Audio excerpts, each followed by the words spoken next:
friends. Today I'm bringing you a little bonus mini episode, and it all kicks off with a confession. Here it is. I'm a futuristic thinker. I know it's not the juiciest confession, but give me some credit for being vulnerable. The juicier part to this confession is that I've realized my futuristic mindset might actually be sabotaging my relationship with New York. Let me explain. So futuristic thinking isn't the same as daydreaming or blue sky thinking. While these three thinking styles all relate to envisioning possibilities, they serve very different purposes. Daydreaming is like painting a picture with no rules. It's imaginative and personal and is driven by your desires and aspirations. Blue sky thinking is like brainstorming on a blank canvas. It's creative and uninhibited, and it's perfect for exploring unconventional ideas. Futuristic thinking is like being an architect. It's focused and analytical and anticipates challenges, weighing up options and mapping out the future. Chances are you've engaged in all three at some point in your life, but one thinking style might come more naturally. So a place where your mind settles because it's comforting, energizing, and may even be a strength of yours. Take me and my colleague, for example. She is one of the best blue sky thinkers I know. Give her 30 minutes and she will come up with the next groundbreaking idea for mental health campaigns for global brands, and you can literally see her light up when she's brainstorming. It's pure energy. Then there's me. I thrive in the futuristic zone. I'm great at taking blue sky ideas and breaking them down into actionable plans. I see the puzzle pieces and figure out how to fit them together. I spot gaps, source solutions, and figure out how to get things done. And yes, my face lights up when I'm in this zone. Together, we're a great team. Her creativity softens my structure and my planning sharpens her vision. But sometimes my futuristic thinking becomes a crutch, and that's where New York comes in. When I first moved here, I kept telling myself that New York was home for now. At first, it felt comforting, but the more I unpacked it, the more I realized how contradictory it is. Home implies stability, belonging, and roots. However, for now implies instability, impermanence, and change. Can these two things coexist? The answer I've come to realize is yes, but it does require reframing how we think about home. Home isn't just a physical space. It's the emotional bonds that we create with a place through routine, memories, and connection. Growing up, I believed that home was a singular place. It was Australia, where I was born and raised and where my family lives. But over time, I've learned that home doesn't have to be exclusive. It's possible to have multiple homes, even across continents. New York can be home because it's where I'm building my present with my husband, Dan.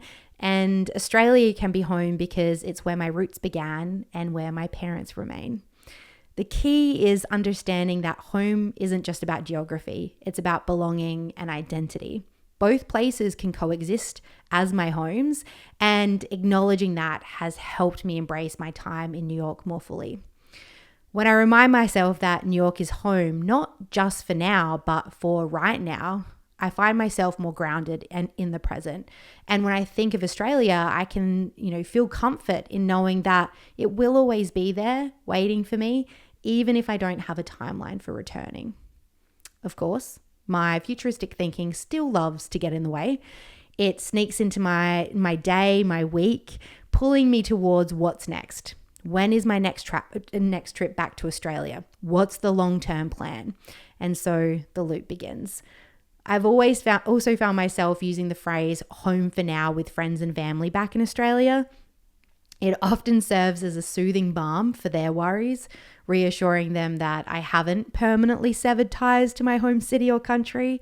It's not long back into a trip back home in Australia before someone inevitably asks, "So when are you moving back?" In the past, I've usually laughed and said, "Don't worry, Australia is the end goal." But here's the thing. While that response may comfort me and them, it's a double-edged sword.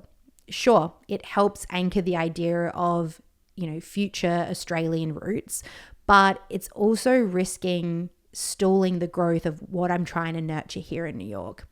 By framing New York as temporary, I've realized I'm not giving myself full permission to embrace it as home, right here, right now. This realization, I would say, has been freeing, but I'll be real, it's still a work in progress. I still catch myself spiraling into the future, but now I try and meet those moments differently. Here's what's helped. Firstly, name it to tame it. When I find myself worrying about the longer term plans, I pause and try and name what I'm feeling. Is it worry? Is it uncertainty? Is it fear? Naming the emotion gives me some distance from it. It's like saying, hey, I see you there, fear, but you don't get to drive the car today. I also use a lot of grounding techniques, simple ones, for when my mind gets ahead of itself. So for example, if I'm having those thoughts about, when is the next trip to Australia, or when, do we need to start planning for the longer term?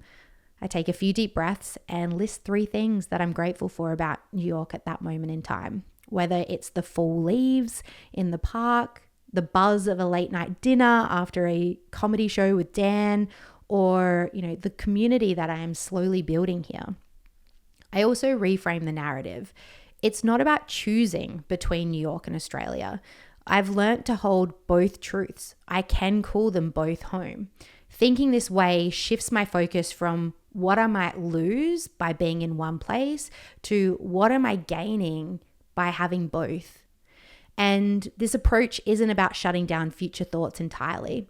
That's impossible. It's about letting them exist without letting them steer the ship. And when I do that, I find it easier to embrace New York for what it is today, while still holding space for Australia. On that note, for many people, staying connected to their roots can be a really important part of feeling at home in a new place. For me, that connection means weaving in parts of Australia into my everyday life. So our apartment is decorated with Australian art, plants, and sentimental trinkets that my mum has sent over. Our pantry is always stocked with a stash of Aussie food staples, and watching Australian sport with Dan has become a comforting ritual. I also love sharing my roots with other people, whether it's gifting friends, Australian sweets or little trinkets. It's my way of blending where I've been with where I am. If you're navigating your own sense of home, here are a few questions to help you explore what it means to you. Firstly, how do you nurture a feeling of home in a new place? How has living in a new place challenged or expanded your definition of home? How do you balance staying present in your new environment while honoring the place you came from? And lastly, what is your style of thinking, or your go-to style of thinking? Daydreaming, blue sky thinking, or are you like me, a futuristic thinker? And is this go-to thinking style helping you thrive, or is it potentially holding you back from embracing your new home? So once you've reflected on those few questions, here's my challenge to you. What's one small thing you can do today to help feel more rooted in your current home? It does not have to be monumental. Sometimes it is the little things that make the biggest difference. You can actually check out the Friday 5 posts on the New York Transplant's Instagram page, where I share my simple weekly steps that I'm taking to feel more grounded and build my community here in New York. The final piece of advice I keep returning to, and that I'll pass along to you, is this.